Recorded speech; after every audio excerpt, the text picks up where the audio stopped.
மேலும் 6 இடங்களில் தோழி மகளிர் விடுதிகளை கட்ட தமிழ்நாடு அரசு டெண்டர் கோரியுள்ளது. சென்னை போன்ற பெருநகரங்களில் பெண்கள் பலர் வெளி மாவட்டங்களிலிருந்து வந்து தங்கி பல்வேறு நிறுவனங்களில் பணியாற்றி வருகின்றனர். அவ்வாறு வரும் பெண்கள் பெரும்பாலும் தனியார் பெண்கள் விடுதிகளில் அதிக வாடகை கொடுத்து தங்க வேண்டியுள்ளது. இந்நிலையில் பணிபுரியும் பெண்களின் வசதிக்காக தமிழக அரசு தோழி மகளிர் விடுதி என்ற உறைவிட விடுதி வசதியை மிகவும் குறைந்த விலையில் அறிமுகப்படுத்தியது. சென்னையில் தொடங்கப்பட்ட இந்த விடுதிகளுக்கு பெண்களிடையே நல்ல வரவேற்பு கிடைத்துள்ள நிலையில் புதிதாக சென்னை, ராமநாதபுரம், திண்டுக்கல், கோவை உட்பட 6 இடங்களில் தோழி மகளிர் விடுதி அமைக்க 70 கோடி ரூபாய் செலவில் தமிழக அரசு டெண்டர் கோரியுள்ளது.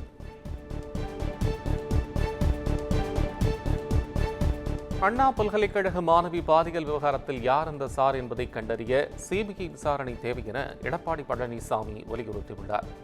இது தொடர்பாக அவர் வெளியிட்டுள்ள எக்ஸ் தளப்பதிவில், அண்ணா பல்கலைக்கழக வளாக பாலியல் வழக்கை சிறப்பு புலனாய்வு குழு விசாரித்து வரும் நிலையில் பத்திரிகையாளர்கள் பலரை விசாரணைக்கு அழைத்து அவர்களின் போன்களை பறிமுதல் செய்ய வேண்டிய அவசியம் என்ன என்றும் கேள்வி எழுப்பியுள்ளார். எஃப்ஐஆர் வெளியானது முழுக்க அரசின் தவறு என்றும் அதனை பத்திரிகையாளர்கள் பக்கம் திசை திருப்ப முயல்வது கண்டிக்கத்தக்கது என்றும் குறிப்பிட்டுள்ளார்.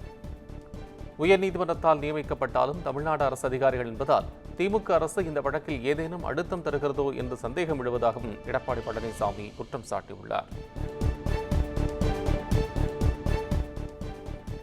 ஈரோட்டில் அனுமதியின்றி பிரச்சாரம் மேற்கொண்டதாக நாம் தமிழர் கட்சியின் வேட்பாளர் உட்பட 51 பேர் மீது போலீசார் வழக்கு பதிவு செய்துள்ளனர்.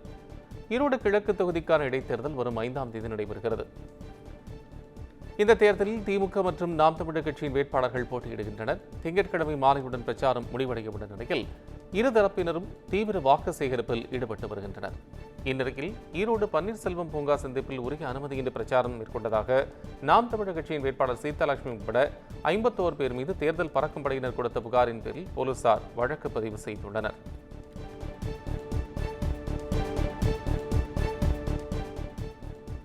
சிந்துவெளி எழுத்து முறையை புரிந்து கொள்ள வழிவகை செய்வோருக்கு பரிசு வழங்கப்படும் என்று முதலமைச்சர் மு.க.ஸ்டாலினின் அறிவிப்பு தி நியூயார்க் டைம்ஸ் இதழ் கட்டுரையில் இடம்பெற்றுள்ளது.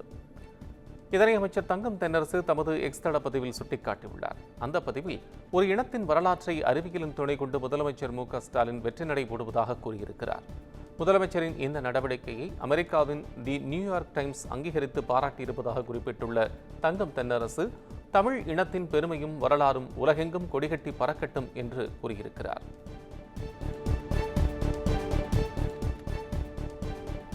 தமிழ்நாடு அரசியல் மாபெரும் ஜனநாயக சரித்திரத்தை படைத்திடும் போராட்டத்தில் தாவேக 2ஆம் ஆண்டில் அடியெடுத்து வைத்திருப்பதாக அக்கட்சியின் தேர்தல் பிரிவு பொதுச் செயலாளர் ஆதவ் அர்ஜுனா கூறியுள்ளார்.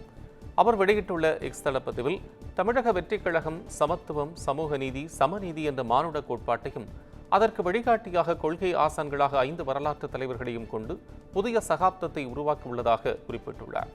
கட்சியின் கட்டமைப்பை வலுப்படுத்தி 100 ஆண்டு காலம் களமாடும் இயக்கமாக தமிழக வெற்றிக் கழகத்தை வீரநடை போடச் செய்ய தொண்டர்கள் பணியாற்றிடவும் ஆதவ் அர்ஜுனா அழைப்பு விடுத்திருக்கிறார்.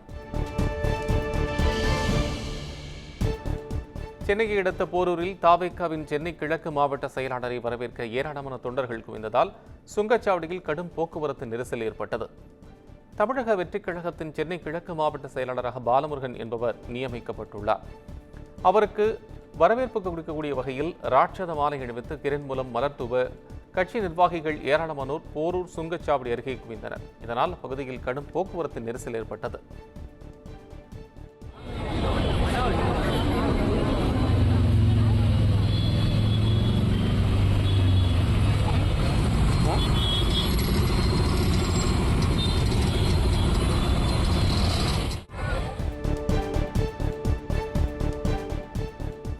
புதுக்கோட்டை மாவட்டம் வேங்கைவயல் பகுதியில் 10க்கும் மேற்பட்டோர் 9வது நாளாக தர்ணா போராட்டத்தில் ஈடுபட்டு வருகின்றனர். வேங்கைவயல் விவகாரத்தில் குற்றப்பத்திரிகையில் அப்பகுதியைச் சேர்ந்த முரளி ராஜா, சுதர்ஷன், முத்துகிருஷ்ணன் ஆகியோர் குற்றவாளிகள் என தெரிவிக்கப்பட்டுள்ளது. இந்த குற்றப்பத்திரிகையில் பாதிக்கப்பட்ட மக்கள் மீது பழி சுமத்தப்பட்டிருப்பதாகவும் சிபிசிஐடி போலீசார் பொய்யான குற்றப்பத்திரிகையை தாக்கல் செய்துள்ளதாகவும் அப்பகுதி மக்கள் குற்றம் சாட்டியுள்ளனர். எனவே இந்த வழக்கை சிபிஐ விசாரணைக்கு மாற்ற வேண்டும் என வலியுறுத்தி 10க்கும் மேற்பட்டவர்கள் 9வது நாளாக தர்ணா போராட்டத்தில் ஈடுபட்டு வருகின்றனர். ஈரோட்டில் தந்தை பெரியார் திராவிடக் கழகத்தினருக்கும் நாம் தமிழர் கட்சியினருக்கும் இடையே மோதல் ஏற்பட்டதால் போலீசார் பகுதியில் குவிக்கப்பட்டனர். ஈரோடு பன்னீர்செல்வம் பூங்காவில் தந்தை பெரியார் திராவிடக் கழகத்தின் சார்பில் நாம் தமிழர் கட்சியின் தலைமை ஒருங்கிணைப்பாளர் குறித்து அவதூறாக புகைப்படம் அச்சிட்டு விமர்சனம் செய்ததாக கூறப்படுகிறது.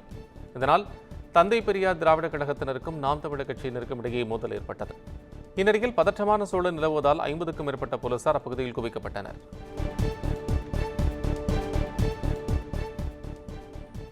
ஈரோட்டில் சுயேட்சை வேட்பாளர் தன்னைத்தானே சாட்டையால் அடித்துக் கொண்டு நூதன முறையில் பிரச்சாரம் மேற்கொண்ட வீடியோ சமூக வலைதளங்களில் வைரலாகி வருகிறது. ஈரோடு கிழக்கு தொகுதி இடைத்தேர்தல் பிப்ரவரி 5ஆம் தேதி நடைபெறவுள்ளது. இதன் காரணமாக வேட்பாளர்கள் தீவிர பரப்புரையில் ஈடுபட்டு வருகின்றனர். இந்நிலையில் பன்னீர்செல்வம் பார்க் பகுதியில் அமைக்கப்பட்டுள்ள பெரியார் சிலைக்கு முன்பாக சுயேட்சை வேட்பாளர் செல்லப்பாண்டியன் தன்னைத்தானே சாட்டையால் அடித்துக் கொண்டு நூதன முறையில் பரப்புரை மேற்கொண்டார். அப்போது இடைத்தேர்தல் ஜனநாயக முறைப்படி நடைபெற வேண்டும் என்றும் வாக்காளர்களுக்கு பணத்தை கொடுத்து வாக்குகளை பெறும் பணநாயக தேர்தலாக மாறிவிடக்கூடாது என்றும் அவர் வலியுறுத்தினார்.